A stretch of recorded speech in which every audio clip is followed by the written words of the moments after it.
Hello and welcome to another episode of a very good social media podcast where we try to live up to that name every day. I'm your host, Zach Gallia. Let's get into it.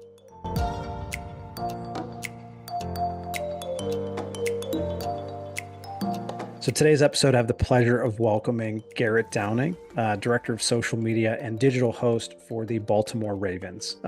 So again, someone that I've known for a long time, and someone I've obviously crossed paths with quite a bit in my time with the Steelers, with the Ravens and that AFC North rivalry. But it was always great to get to talk to him and kind of pick his brain and really just go through these things together. And so he's always been a great resource for me and a good friend and just someone that I've relied on to kind of get through anything that we were battling through on the content side. So great to hear a little bit more about his journey and coming up through kind of a journalist track and still kind of maintaining that and branching out into the social media world. But it's great to hear about his journey and how he maintains kind of both roles while leading his team and producing some of the best content there is.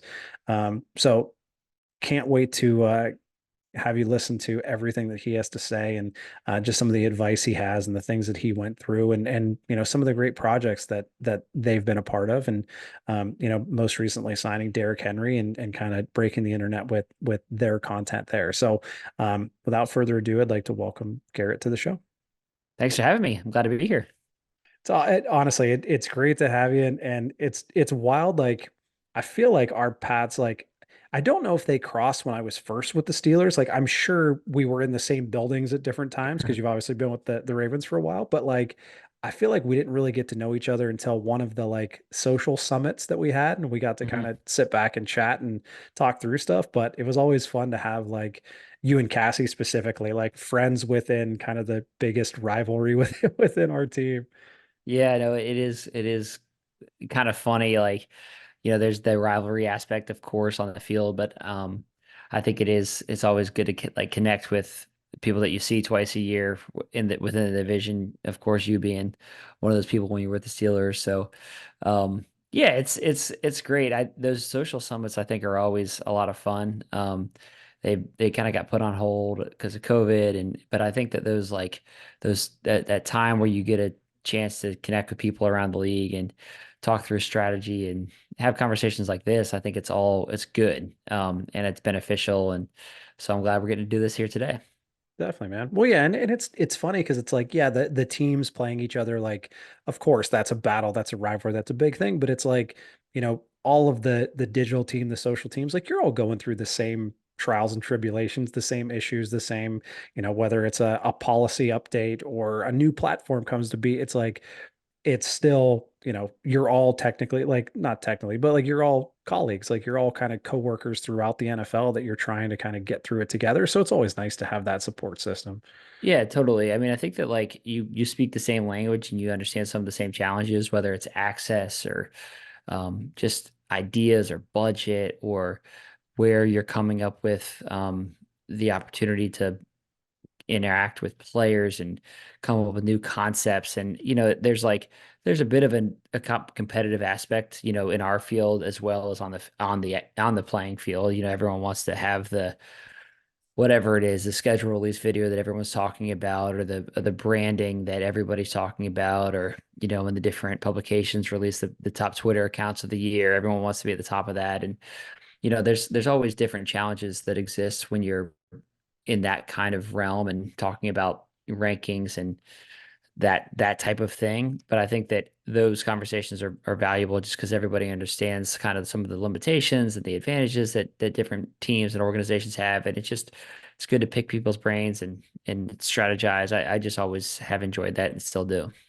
Yeah, for sure. Well, and those when those complex Twitter Yeah. rankings came out the end, like that was always such a topic of conversation because it was always such a shock. Like whether, no matter how great you thought your plan was, it was like, oh, we were 26th in the league this year. Like Right, that right. doesn't feel great. Well, one year we won, so that year it was great. That was the best rankings ever. I'd say, and then if you don't win, also you're like, yeah, this doesn't mean anything. So, when when you end up coming in on top, it was you know the almighty rankings. And it is, all that stuff is, I think it's good and it's fun. And I think the truth is, like, on a lot of this stuff, people, and we do it just as everybody does it. Like, you're always looking for ideas, and um, when you look for ideas like within the space, you look for ideas outside of the sports world. Like, I think that you can find a good idea anywhere. And I think that, like, working in the football world, like, you hear like coaches and players talk about that. Like, you can come up with a play anywhere. It could be a high school play. Like, and I think that, like, the same applies, on the content and the media side as well. Like, you can find a good idea anywhere. You can find a good idea in college. And I think for a long time, not a long time, but for a period of time, like, the colleges were kind of really on the innovative space of creating great content on the team side. And it was like, all right, let's look at what these colleges are doing from an access standpoint and how can we tap into all of that. And so I think that, like, it just, you can find good ideas anywhere, I guess, is the long-winded point that I'm getting to. But and I think that it's fun to seek those out and try to find them. And when you feel like you've got something that's great, it's fun to bring it to life. Yeah, definitely. And I mean, like, it's something we'll probably talk about a little bit later too, but like that's so important is the process and the organization and the communication and kind of your way of bringing an idea to life is what sets you apart from the other teams, right? Like you said, an idea can come from anywhere. Like good ideas come from, inspiration comes from anywhere, but like it's the teams who can take that inspiration, take that idea and mold this piece of clay into something amazing is those are the ones that end up rising to the top. Yeah, I mean, I agree. I think and I think that's part of what is important about having a team, like, of people that are thinking of ways to be creative and push boundaries and just look for cool content and creativity. And I think that um, you see teams that invest in that space, and not just teams, but leagues and media outlets investing obviously in this space. And I think that it's been encouraging to see that, and it's fun to try to keep up with the Joneses, I guess, in terms of all the exciting things that are happening in this industry. No, seriously. Well, cool. Well, first things first, like I know we kind of started the conversation already, but I want to open it up to you. That's kind of the first thing I always do is just I want to hear about your journey. Went to Ohio University, if I do recall correctly, Yes, correct. all the way to, where you are today with the Ravens and your position and kind of what you're in charge of and what your day-to-day looks like. But just really open the floor to you to just kind of showcase how you got to where you are today and how that all happened. Yeah, so my role is I'm the director of social media for the Ravens and also work as an on-air reporter. And so I kind of have kind of feet in both sides there, in terms of my day-to-day responsibilities.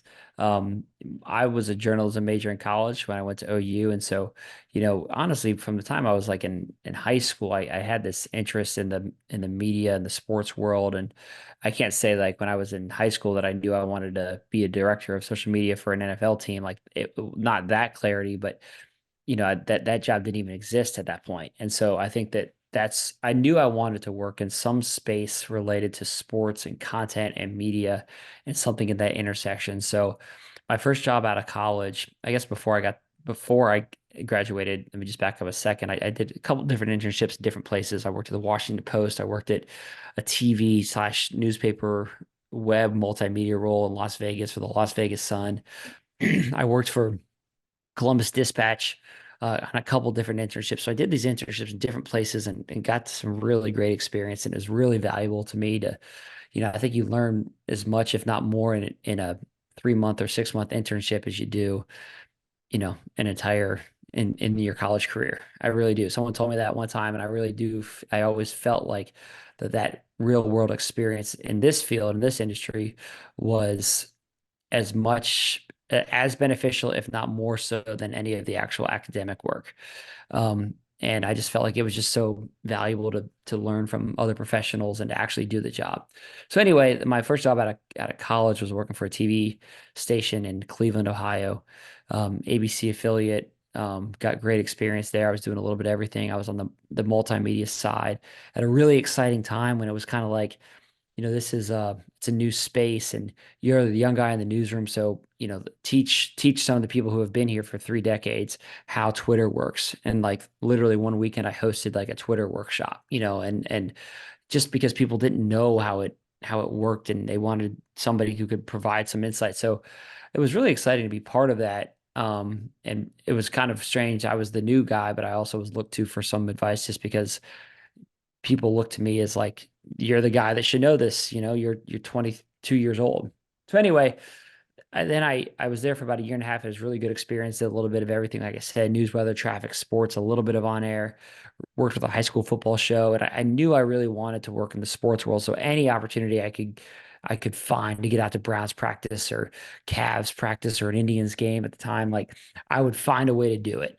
And honestly, some of it was like on my own time. Like they were like, we're not like, this isn't like a paid hour, if you want to do it. I was like, I don't care. I just go do it. And so, I basically built up experience and clips and all that during that time. And then opportunity opened with the Ravens. I applied for it, ended up getting the position. Um, you know, it was, I had never been to Baltimore before I'd moved to Baltimore and interviewed there. So I didn't know really anybody there. It was total change for me. And, I think that that's when you open yourself up to moving all over the country, I know as you have, in Pittsburgh and Arizona and different places, like when you open yourself up to that, you do create more of an opportunity for yourself in the space. Like if you want to work for an NFL team, there's 32 of them. So if like you're specific to a city, like I want to live in Pittsburgh, I want to live in Baltimore. Well, then that just limits your pool.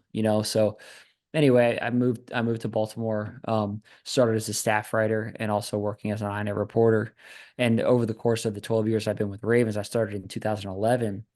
Over the course of that time, like obviously the digital and social world has really exploded and things are different. I've seen the creation of and the implementation of Instagram and TikTok and platform and YouTube becoming a really important piece of what we do. And Vine was important for like, for 5 seconds. Like, oh, I've seen all of that. And so it's been, I think that in my role, I've tried to make sure that I'm staying educated and finding ways to be on the cutting edge of what we do so that, I can be relevant in the course of these changes that take place in this industry. And so that has led me to the role where I am now, where I oversee the social team, have a team of people that I oversee, basically manage the overall strategy and content efforts for the Ravens from a social standpoint. And we live within the larger media group within the Ravens that covers everything.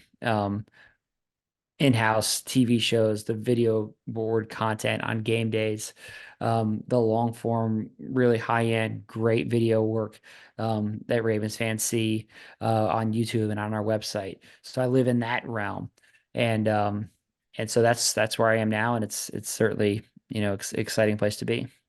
It's amazing, man. Yeah, and I mean, you bring up a great point, and something I've talked to a bunch of different college students and people trying to get in the industry about is like being open to whatever opportunity is out there. Because, like you said, like if you're saying, okay, well, I would love to work in sports, but I only want to live in Seattle. How many teams are in Seattle? How many Right. positions are with those teams? That's it. That's all you have. But if you're like, I just want to work in sports, there's teams in Arizona, there's teams in Florida, there's teams in, New England. Like there's Mhm. a vast array. I mean, there's soccer teams in England and Spain. Like there's so many places that you can work that if you're just open to those opportunities, like it can change your life, man. Like going to Arizona, like you said, I literally had never been to Arizona before I interviewed there. And I was like, Mhm. this is amazing. This is where I want to be. And it's like, but if I wasn't open to that opportunity or going to a place where it was like, I don't know anything about it, it's scary, it's uncertain, but it's great. And that's like those are the kind of decisions that end up helping you kind of move on in this industry. Yeah, and I think when you're young, you have more ability to do that. And so it's like take advantage of it when you're not married, you don't have kids, you can go anywhere. You know, it becomes harder as roots become deeper the longer you stay somewhere.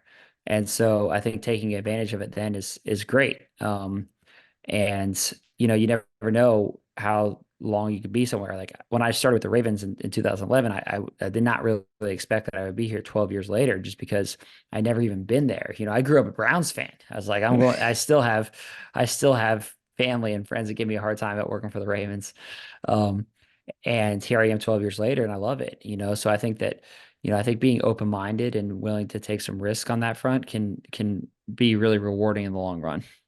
Definitely. Yeah. And I mean, like, and you brought up another great point was just the learning and trying to stay ahead of the times. Cause I mean, like, granted, I started in NASCAR in 2013. And so I was in the NFL 2015, but even in that span of 7 years that I was in the NFL, things changed so fast and so crazy. And like, not only just like how teams covered games, practice, told stories, but like the platforms themselves, like the Hmm. policies, like the broadcast deals, like all of these different things that had such a huge impact on what we were doing. It's like, it's crazy to look back and say, like, oh, yeah, I've been in the industry for, just over 10 years. And like, we were basically on the front line of like creating TikTok, like art, like the accounts, like starting Snapchat, like you said, like the birth and death of Vine, like Hmm. all these different platforms and things and like YouTube and how it has changed and become such a thing. And it's like, it's crazy that it's only been like 10, 15 years and all of that has changed. So it's like, if you're not learning and you're not staying ahead of the times, like you said, like you're falling behind immediately. And you kind of always have to have that mindset. Yeah, where do you look? Where did you try to read and stay on top of stuff? Honestly, like LinkedIn has been great because there's Hmm. so many people on there that have just updates upon updates on things that are happening that are so huge. But there's also a website called socialmediatoday.com that's basically like ESPN.com, but for social media. And it's Yep. like, as a social media nerd, I love it. And it's like, it gives you kind of those in-depth thoughts on updates that are coming, updates that could be coming, things that could change, litigation that may end up, forcing different things, like so many different things that it's great to be able to learn. And then just, conversations like this, like conversations with others in Major League Baseball, like anyone that you can get, a couple minutes with, just picking their brain and hearing what they have to say. Yeah, and I think that's great. There's kind of go back to what I said earlier. You can find good ideas anywhere, and I do think it's like it's it's been interesting that the media space has really in social media like has I think risen to the forefront of a lot of conversations, around these teams and leagues. Like just look at an example in the NFL, like the quarterback series on Netflix, access driven, long form storytelling, documentary series type content. That's the type of thing that at the team level, like we talk a lot about. And so, I think that like, there's been a lot of ink spilled about that series and the process and you can extend it beyond. It's not just quarterback, it's Drive to Survive, which everybody loves, and the PGA one. It's like all of these, right? And I think that like seeing that be at the forefront of the conversation on so many levels, from a fan affinity standpoint, from a revenue standpoint, I think it's all it's all exciting. And so I think that like staying up to date on those trends and thinking about, okay, how does this like apply to us, at the team level, for on the local level for the Baltimore Ravens, how can we take some of these learnings and try to apply them? And and that's what we do. And so I think that like, as we're both saying, staying on top of those trends and those the industry norms and the creative things that are taking place, I do think that that is a really important piece. One, and again, like just the changes that we talked about, like you bring up another great point is like YouTube really wasn't that big of a priority until kind of the global way of consuming content changed. Like Hmm. everyone watched games on cable and you had, your box and you turned on whatever show you wanted to watch when it was on and that was it. And then it became, well, no, now there's these apps where you can watch whatever you want, whenever you want, for as long as you want at your own discretion. And then it's like, oh, well, YouTube is actually a platform that's exactly like that. So it's like now every team, especially in the NFL, NBA, like they're creating their own, YouTube, Netflix, HBO like series on a weekly, monthly basis. And it's crazy to think that like how many people and how many, like how big of a crew would shoot something like that quarterback show or Drive to Survive. And then it's like you look at these NFL clubs who are putting out great stuff, like the Ravens, the Jets, like every team is doing their own, Drive to Survive basically with Mhm. whatever staff they have. And like it's crazy how talented everyone is on the team level that can do this stuff with the kind of the assets that they have. Yeah, totally. Yeah, our long form access driven show is called Wired, and the team of people that works on that is incredible. And I won't pretend to be the one that's shooting or editing that. I mean, there's a team of people that does that and does a really excellent job. It's really high end, and you when we publish that on a weekly basis, like you see the response, and it's like, I think for Ravens fans, it's like our Hard Knocks, and so, we try to be strategic about, when we post it and how we promote it. And, that's really where I come into the equation, and just thinking about like, I mean, this is thinking about how we can use this access that nobody else has and tell a really compelling story around our team I often talk about how I feel like social media and digital media and our content in that space, like that's kind of the window into our organization. That's the front door. And that's the easiest way to connect with people at the top of the fan funnel. And it's easy relatively to watch a video on YouTube or on Instagram or wherever you see it. It's much easier to do that than it is to buy a ticket to a game. And so like the hope with like from a big picture standpoint is that our content, it brings people into our ecosystem. And it also, for those who are already fans of the Ravens, it deepens the connection that they have with the team because we're showing them who players are. We're letting them behind the curtain. We're giving them insight into perspective on how decisions are made and who's making those and how much work goes into it and the thought that goes into it.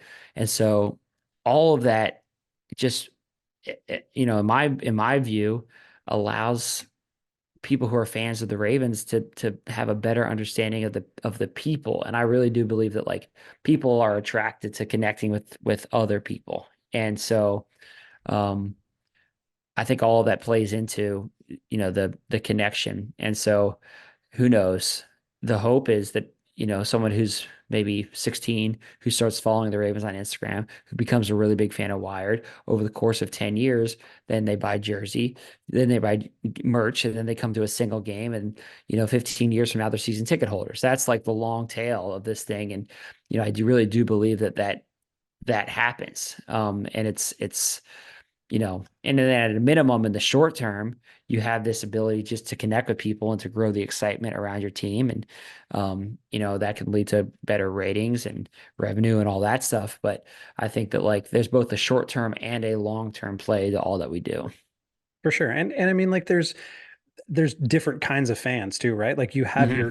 your diehard fans that just like they just want to know more. They want to soak in as much as they can. They want to feel like they're part of it. And then you have those other fans that are more casual, newer fans that are like, I just want to be entertained. I want to find something or someone on the team that I relate to and I want to follow them. And so it's like it's interesting to try and create content that speaks to, and that's only two different types of fans. There's, hundreds if not thousands, but like there's each piece of content has to cover so much ground. And there's almost like you're trying to create this FOMO, right? Like you want people to be a part of what you're doing. You want people to be at the stadium. You want people to like almost feel like they're part of this inside fan club kind of area where it's like if you missed this episode of Wired and you didn't see, so and so's favorite car or so, like then it's like you're Hmm. almost a little bit less connected to the team than, the other diehard fans. And it's like not necessarily a competition, but it's like again, like we're talking about the correlations between what we do and fans consuming the content, but it's like they're always staying up on what we're doing and we're trying to stay up on what the fans want and what the platforms want. And it's like it's just this constant kind of education session of like we just want more. And then it's how do you create the more that everyone's looking for? Yeah. And I just think that at the team level, there's this ability to, um, there's just this ability to provide like what we have that's an advantage over anybody else is access. And I think that like access is a term that gets thrown around a lot. And as you know, like you don't necessarily have as much access as people think you do. Like it's not like you can necessarily always, just take a camera down to the head coach's office or the GM's office or go up to the Lamar Jackson and demand an interview. That's like it doesn't work like that. I think that like there's probably a bit of a false perception of access and what that looks like internally. But we do have more access than the external media and we are trusted to be in certain places. And so being I think that understanding the significance of that internally is really important and building that trust is something that takes time and is once you can't screw up you need to prove that you can be trusted with information or with time or with being in a certain place. That is really important. And then I think maximizing what you do get is also the other piece of the equation. And those things definitely go hand in hand. Yeah, I mean, yeah, access can be given and can be taken away. That's for Yeah, sure. So totally. it's a hard balance to find. And I mean, every team, every organization, like it's different. The amount of access you get, the amount of buy-in that you have from leadership, like that is a big part of how you shape your strategy because it's like you're never just going to sit there and complain like, oh well, this team gets more access than we do. Well, it's time for you to figure out, well, what can you do better than that team, or what can you do internally that can push you to that next level. And just because it's potentially a challenge, it's like using that as an opportunity to be creative and find a way, or not necessarily around the challenges, but find a way to kind of rise to the top, no matter what's going on. Totally. And I think a lot of it depends on what your brand is and knowing that and then playing into that. And every team will have different levels of tolerance around access, around tone, around humor. Like there's different tolerance level for all of those things. And so finding your lane and then owning that and being really compelling in that space is I think kind of the secret sauce. Definitely. Yeah. And I mean, like you, you hit it on the head there. It's like you look at what the Chargers do. Hmm. We could never do that with the Steelers. We couldn't do that with the Cardinals. Like, and that's an advantage for them because they can kind of go outside the norm and stand out. But that's not to say that there's nothing that the Steelers or the Cardinals or the Ravens could do to equate to that. It just has to be a different type of strategy, a different type of plan, and a different creative. Yeah, totally. And I think that, you know, understanding that and having that like knowledge internally is part of the equation. And then again, like you said, if you can't be on the cutting edge of the humor realm, okay, well, what can you be on the cutting edge of? And so finding what that thing is, maybe it's access, maybe it's high-end, branding, visual aesthetics, maybe it's beautiful photography. It can depend on what it is based on your team, your budget, your players. I think all of that plays into it. But I think finding a way to be compelling and cutting edge is no matter what your limitations or circumstances are, is really important. All right. So one thing I wanted to cover about your journey was just the fact that, like you said, you majored in journalism, writer, on air, then moving into the social world, being the social manager, being a social director, while also keeping that on air reporter side of things. That's not necessarily something that you see a ton, especially in our space in sports. And just wanted to hear a little bit about kind of that journey and how you went about that and how you kind of maintain that on a day-to-day basis. Yeah, I think it's a bit of a result of like how I was hired as a content writer initially, also with the on-air piece of it. And so that's that's been something that I have had that, background since before I started with the Ravens, and I've maintained that. I as the industry has changed, basically my role shifted into a where I then oversaw the social component. Like when I first started the Ravens in 2011, there was no director of social media, like that didn't exist. And so obviously there became a point where it was like there needs to be someone dedicated to this space. And so I took on that responsibility while maintaining the on-air element of what I had done since I started with the Ravens. I think that, it is a bit unique in that role, in that aspect. There's someone on my team, Cassie, who you mentioned earlier. She also works on air as well, and is our social media manager and does a great job in both facets. So I think that I think with everything, whether it's being a director or manager of social or being an on-air person, I always say this to people when they ask what's the path? And I always think that there's not one path. I think that you can go a variety of different ways. I remember when I was in college, and at that point you really had to I don't feel like I'm that old, but when I think about stuff like this, I'm like, maybe I am getting old. Um, at that point you had to declare whether you were a print major or whether you were a broadcast major, and it was within the journalism school. And it was the broadcast people went and worked for TV stations, obviously, and then the print people went and worked for newspapers. And um, anyway, I remember someone saying to me at that time, because I even in college I did both. I did writing, I did a ton of writing. I worked for the newspaper, I worked for the TV station, so I did kind of it all. And I remember someone saying at the time, you need to pick, you can't do both. And I just never agreed with that. Even when I was in college, I just didn't really feel like that made sense to me. I was like, there's plenty of examples of people that do both. And I think that the skills in each help me in the other. And so I've just always kind of maintained that mindset.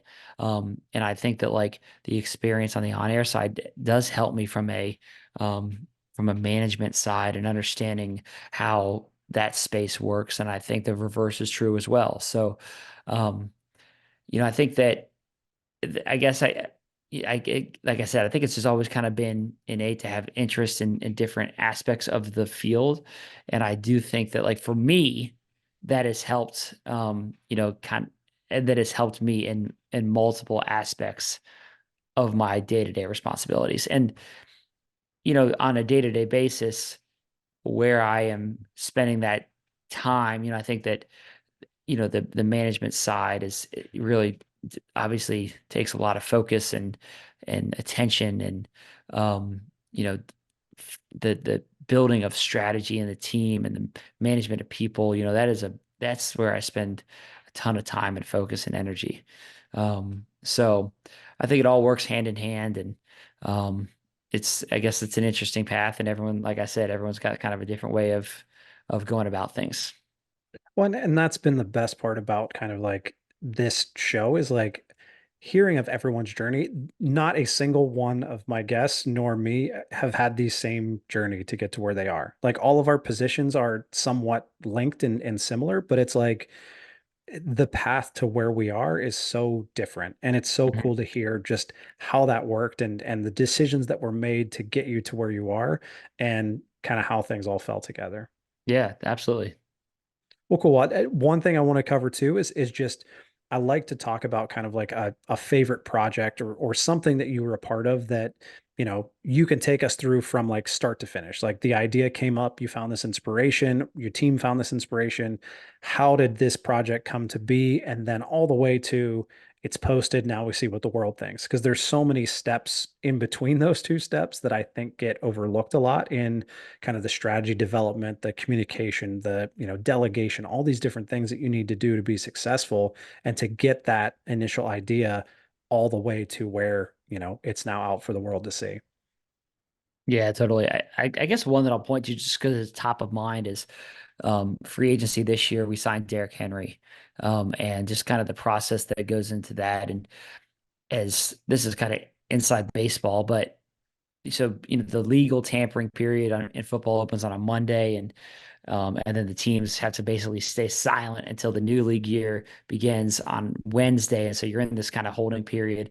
So anyway, reports broke at some point, I can't remember exactly when, during that legal tampering period, about possibly signing Derrick Henry. And then we signed him on that Wednesday, or agreed to terms with him on that Wednesday. And then we found out that he was coming there on that I think that Thursday. My days are correct. And so you're basically in this period. It's you have to make decisions about, okay, so he's coming into the building. What are we going to do? What kind of content do we want to get? How are we going to go about this? And it's all happening like super fast because there's just like not a ton of time. And so what we decided to do was we did basically a car wash of multiple different stops while he was in the building. So he did a podcast with us. He did, and we also were like, how can we make something different and unique? So we also had a bunch of behind the scenes video content of his day with us, some of which we have released, some of which we haven't. We also then were able to put together a photo shoot, and we were like, all right, let's do a photo shoot. Now, a lot of teams do photo shoots with new players, but we had this thought of like, King Henry. That's obviously his nickname, and so how can we, play into that? And one of our graphic designer on the social side, Dave Herringer, threw out the idea of getting this throne that we actually have in the building from our marketing group. They've used it for a variety of different photo shoots. It sits on our Ravens Walk fan area on game days, and so could we use that? And maybe he would be open to taking photos on the throne. And so Dave and Cassie worked to get the throne there, um, and so our social coordinator actually found a crown on Amazon, and she got it. She got a crown here. And so basically it was like an all hands on deck effort to like pull this thing off, get the throne there, see if he would be open to sitting, there, taking some pictures there. And then he was great. He was wearing a purple suit, which added to it. The throne is upholstered in purple, so um, it just all worked perfectly together. And the pictures that we got were pretty iconic, of him sitting on that throne. And that was some of the top performing team content in the league during the free agency period and the initial days, which was pretty exciting for us. And he was into it, which obviously played a big part. And it was just like I said, I was proud of the everyone on my team that did a lot of work to pull that off and come up with a creative idea, and then see it come to fruition in a really tight turnaround. Like I said, it's like this was not something that we had like weeks or even days to prepare for. I mean, this was like a period of hours, of trying to pull this off and make it happen. We also did some other fun social video content with him while he was in during the car wash. So like, we took call it 30 minutes with him and really squeezed a lot out of that. And we're able to put something together that we all felt good about. And, it was kind of this iconic imagery that I think will be looking at those photos for a long time. And you bring up again, it's such a great point is like, you see these things happen. Like Derrick Henry signs, so and so's coming to throw out the first pitch, like all these things. And it's like, great, these are awesome moments. But it's like, okay, but now what? Like we have like nine different platforms and different accounts and different content. And how do we tell this story appropriately across the board? And it's like, I remember two stories I've told on the podcast before, but it was like I remember I was sitting at a car dealership getting my oil change when I saw the Cardinals traded for DeAndre Hopkins pop up at the on the ticker on the bottom, and I was like, all right, well, I guess we're in planning mode now. And so it was like it's one of those things that just triggers. And the other one was like JJ Watt posted the photo in a Cardinal shirt working out that just said source me. And it was Hmm. like, oh, all right, well, we have some work to do. So it's like those sort of things where it's like maybe you don't get that much of a heads up, but you're still, you have this gigantic responsibility of like, you need to make this the biggest possible deal that you can and showcase this to our fans and make a good impression on this guy who you haven't met yet and show Hmm. him kind of the power of your team and get him to buy in early. So it's a crazy kind of rush of madness that kind of all works out in the end.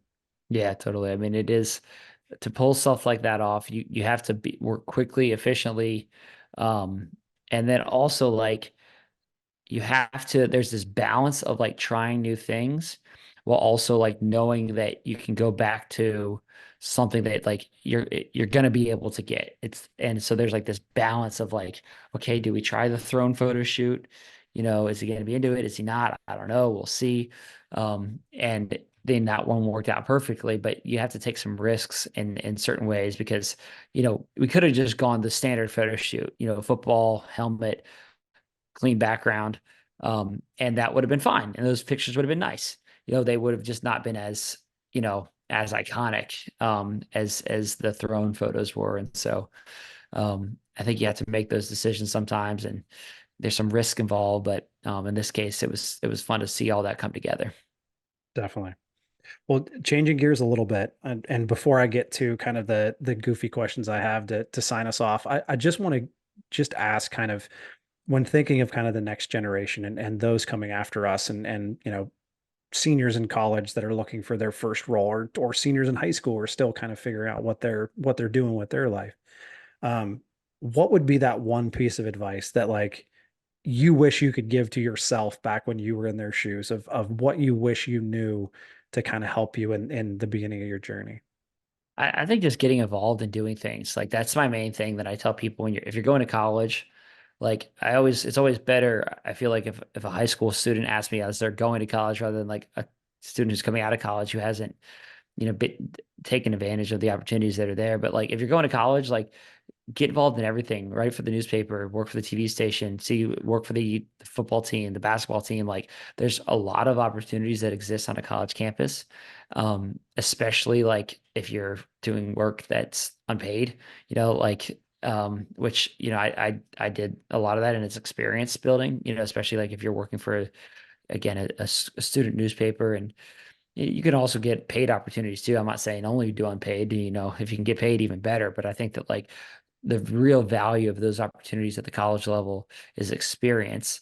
And so I think that basically get involved and take advantage of all those opportunities that are there for you because once you're out of college, then like it just becomes a little bit more challenging. Like you're not somewhere where there's a football team necessarily where they're looking for work. And so it's like go send an email to the director of recruiting or one of the people who's on the media side, like whoever it is, and see if you're able to like get a foot in the door.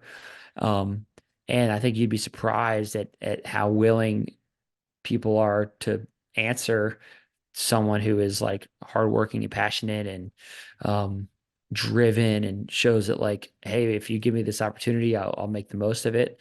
So, I think that that's like, I don't know, that's not like the most unique piece of advice, work hard and look for opportunities. But I just think that like you don't realize necessarily all the opportunities that are right in front of you, and taking advantage of those is something a lot of people don't do. So if you just take advantage of that, you're already a leg up on the competition. Yeah, and I mean like it's about taking those risks. Like there are probably very few careers, and I mean I can't say this for sure because I've only had one, but like there are very few careers where it's like you can basically get real work experience just on your own for free wherever you want to look, right? Like if you're in college and like there are football teams, there's a gymnastics team, there's the baseball team, like you could literally say like, okay, well, I'm not going to get paid for this, but I'm going to go take photos. I'm going to get good at photography or really fine tune my craft. Like I'm a Ravens fan. I'm going to start a Ravens fan club TikTok account and learn how to manage a TikTok account and create content for that. So it's like, I think what you're saying is amazing. It's just being open to, you know, taking those risks and taking those jumps of like, I just want to do this and I want to gain experience. And I see so many people who I admire and look up to that I want to be there someday. So what can I do now to get me closer to that? And I mean, like, it's just like you said, it's all about kind of looking for those examples, looking for those opportunities and just going for it. Yeah, totally. I agree. Well, cool, man. I honestly, I can't thank you enough. I won't take too much more of your Mhm. time. I got a couple quick hitter questions just to wrap us up, but answer them as quickly or as slowly as you want, and we'll get it going. All right. Hopefully I can hold up. What is your least favorite industry buzzword? Uh, that's funny. What is it? Um, my least favorite industry buzzword.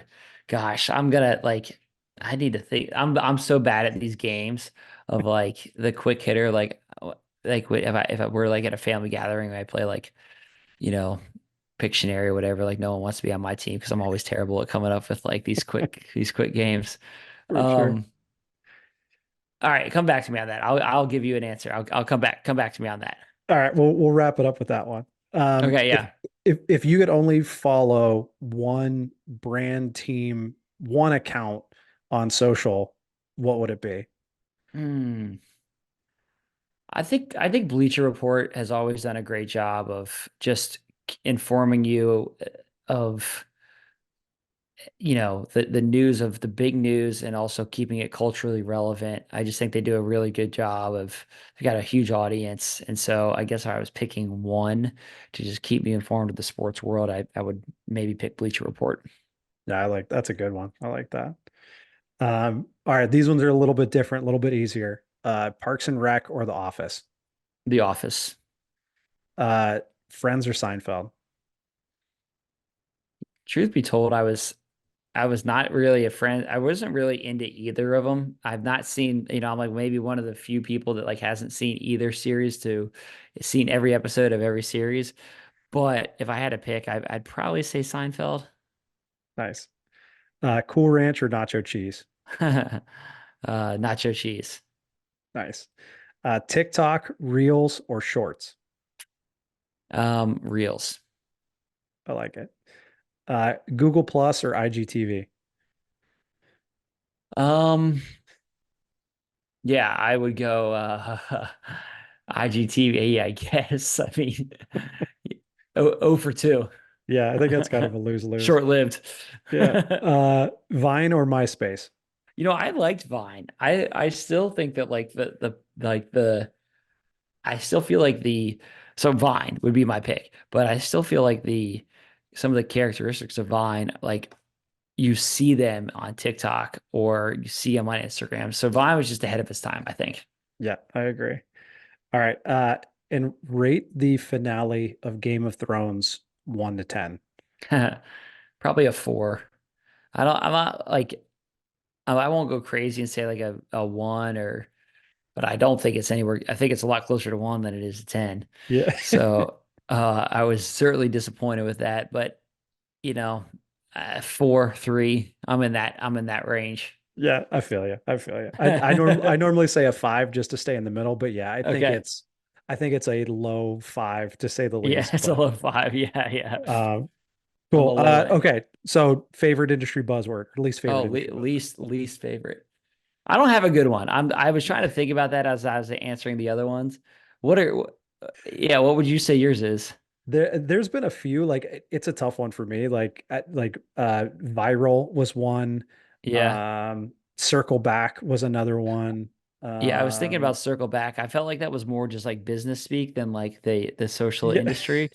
So like Or I like let's talk about this offline or something yeah, like that. take it Like offline. those. Yeah. Yeah. There's like a lot of funny, and I think they're all good. Like corporate Natalie, who like does humor sketches of basically office dialogue. I need to watch some of her videos, and then I can come up with a better least favorite industry buzzword. Yeah. No worries, man. Well, honestly, I cannot thank you enough for doing this. I hope everyone listening had as great of an experience as I did and learned a lot. But this has been another episode of a very good social media podcast where we try to live up to that name every day. And we'll see you next time. Thanks, man. Appreciate you having me.